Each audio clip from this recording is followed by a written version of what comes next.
Hi friends, welcome to Uma Kannan world. നമ്മളിന്ന് ഉണ്ടാക്കാൻ പോകുന്നത് ഓലനാണ്. ഓലന് ഞാനിവിടെ എടുത്തിരിക്കുന്നത് വെള്ളിരിയും വൻപയറും ഇട്ടിട്ടാണ് നമ്മളിന്ന് ഓലൻ ഉണ്ടാക്കുന്നത്. അതിന് വേണ്ട സാധനങ്ങൾ എന്തൊക്കെയാണെന്ന് നോക്കാം. വെള്ളിരി ചെറിയ കഷ്ണങ്ങളാക്കി കട്ട് ചെയ്ത് വെച്ചിട്ടുണ്ട്, ക്ലീൻ ചെയ്ത് എടുത്ത് വെച്ചേക്കുന്ന ഹാഫ് ബൗൾ എടുത്ത് വെച്ചിട്ടുണ്ട്. ദെൻ വൻപയർ കുറച്ച് വെള്ളവും ഉപ്പിട്ട് കുക്കറിൽ കുക്ക് ചെയ്ത് വെച്ചേക്കുന്നതാണ്. ഒരു കുഞ്ഞു ബൗൾ എടുത്തു വെച്ചിട്ടുണ്ട്. പിന്നെ നമുക്ക് വേണ്ടത് ഗ്രീൻ ചില്ലീസ്, പച്ചമുളക് കുറച്ച് വേണം. അത് 2 എണ്ണം എടുത്തിട്ടുണ്ട്, സ്ലൈസ് ചെയ്ത് വെച്ചിട്ടുണ്ട്. പിന്നെ നമുക്ക് വേണ്ടത് ഇഞ്ചി ചെറിയ കഷ്ണങ്ങളാക്കി കട്ട് ചെയ്ത് വെച്ചിട്ടുണ്ട്, കുറച്ച് കറിവേപ്പില. പിന്നെ നമുക്ക് തേങ്ങാപ്പാലാണ് വേണ്ടത്. ഞാൻ ഹാഫ് തേങ്ങയുടെ ഇതെടുത്തിട്ടാണ് തേങ്ങാപ്പാൽ എടുത്തേക്കുന്നത്. ഇത് 1-ാം പാലും എടുത്തിട്ടുണ്ട്, ഇത് 2-ാം പാലും എടുത്തിട്ടുണ്ട്.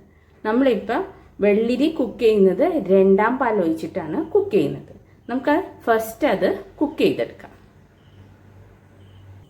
ഉരുളിയിൽ നമ്മൾ വെള്ളിരി, പച്ചമുളക്, ഇഞ്ചി ഇട്ടിട്ടുണ്ട്. ഇത് 2-ാം പാൽ ഒഴിച്ച് നമുക്ക് കുക്ക് ചെയ്ത് എടുക്കാം. നമ്മൾ ഇതിലേക്ക് 2-ാം പാൽ ഒഴിച്ചിട്ടുണ്ട്. വെള്ളിരി കുക്കാവാൻ വേണ്ടി അതിലേക്ക് കുറച്ച് ഉപ്പും കൂടെ ആഡ് ചെയ്ത് കൊടുക്കുക. വെള്ളിരി കുക്കായി വന്നിട്ടുണ്ട്. അതിലേക്ക് കുക്ക് ചെയ്ത് വെച്ച വൻപയർ ആഡ് ചെയ്ത് കൊടുത്തിട്ടുണ്ട്. ഇത് ജസ്റ്റ് ഒരു 2 മിനിറ്റ്സ് ഇതിലിരുന്ന് നമുക്ക് കുക്ക് ചെയ്തെടുക്കാം. നമ്മുടെ വൻപയറും വെള്ളിരിയും 2-ാം പാലിൽ തേങ്ങാപ്പാലിൽ കുക്കായിട്ട് വന്നിട്ടുണ്ട്.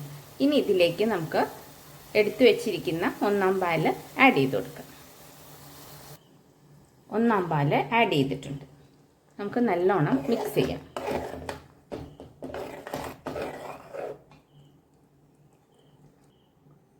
ഒന്നാം പാൽ ഒഴിച്ചു കഴിഞ്ഞാൽ നമുക്ക് ഗ്യാസ് സ്റ്റവ് ഓഫ് ചെയ്യാം. ഞാൻ ഇത്തിരി കറിവേപ്പില ആഡ് ചെയ്ത് കൊടുത്തിട്ടുണ്ട്. ഇനി ഇതിലേക്ക് കുറച്ച് കോക്കനട്ട് ഓയിൽ, വെളിച്ചെണ്ണ ആഡ് ചെയ്ത് കൊടുക്കാം. വെളിച്ചെണ്ണ ആഡ് ചെയ്ത് കൊടുക്കണം, കോക്കനട്ട് ഓയിൽ. ഇത്രയേ ഉള്ളൂ, ഈസിയാണ് ഓലൻ ഉണ്ടാക്കാൻ. നമ്മുടെ ഓലൻ റെഡി ആയിട്ടുണ്ട്. നമ്മുടെ വെള്ളിരിയും വൻപയറും ഇട്ട ഓലൻ റെഡി ആയിട്ടുണ്ട്.